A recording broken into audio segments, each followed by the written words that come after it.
لیلا اور مجنو کے قصے بڑے مشہور ہیں۔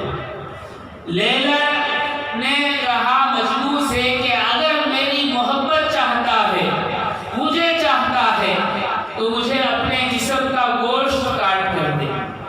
ہم ہوتے تو کہتے کہ کون سا گوشت چاہیے، کتنا چاہیے۔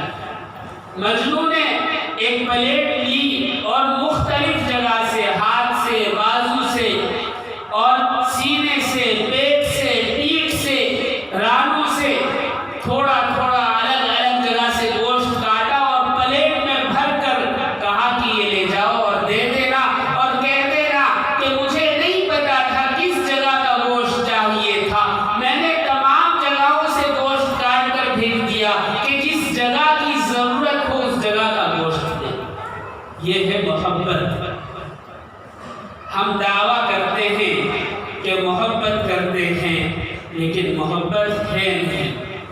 نبی کریم صلی اللہ علیہ وسلم نے جو تعلیم دی ہم اس سے بھاگتے ہیں اور کہتے ہیں کہ ہم محبت کرتے ہیں۔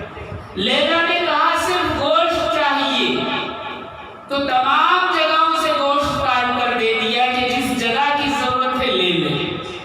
اور ہم کہتے ہیں کہ ہم محبت کرتے ہیں آقا سے، لیکن آقا کہتے ہیں کہ اپنی زندگی اس طرح گزارو، صبح اس طرح گزارو، دوپہر اس طرح گزارو، شام اس طرح گزارو، رات اس طرح گزارو، کاروبار اس طرح کرو، زبان اس طرح استعمال کرو، نماز اس طرح پڑھو، سجدہ اس طرح کرو، جھوٹ سے دور رہو، غیبت سے دور رہو اور دھوکہ فریب سے دور رہو، لیکن ہمیں کسی کی کوئی پرواہ نہیں۔ نبی کی صرف محبت کا دعویٰ ہے، عمل سے ہوا ہے۔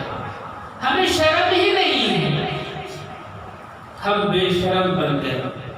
نبی کریم علیہ السلام کی محبت اپنے اکابرین سے، اپنے بزرگوں سے، ہمارے سے پہلے جو آ کر چلے گئے ان سے سیکھنے کی ضرورت ہے۔ اگر نہیں سیکھیں گے، اگر محبت عملی نہیں ہوگی، پریکٹیکل نہیں ہوگی، تو اسی طرح مصیبتیں، پریشانیاں، تکالیف، ظلم، زیادتی ہم پر مسلط کی جاتی رہیں گی۔